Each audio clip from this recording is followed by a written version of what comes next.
Eno ayebo mamane se Kwame Danso eye court wo ho no mabunu bi abwa awuram ho akoye ne awon mo baye wi akira nso ho police station so wo ho so ese wo mokọ ho kekenya wo ho ne ya make say bambofo osasundue afa ne ntuma pa efra ewo kro nim.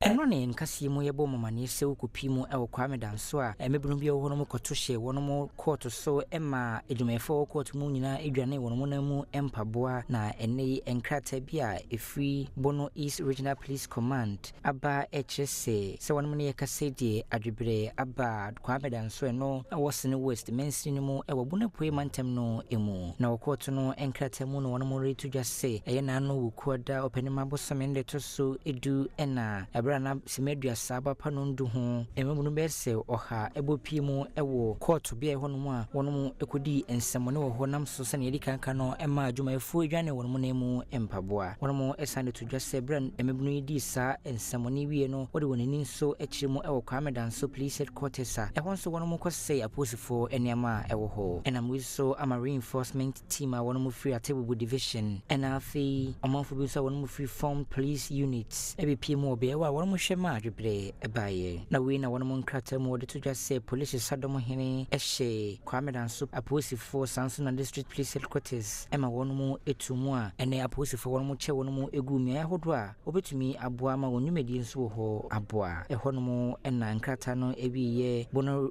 East Regional Police Command no editor manfo nyina enimu se wono mu gu so dendendi a omanfo wono mu kodi sa nyamransemi wono mu hwehwe wono mu na wode wono mu gina mra no na eni wono mu edi sa enkrata we see kasama for the Bono East Regional Police Command ASP apia dankwa ensa ene hyase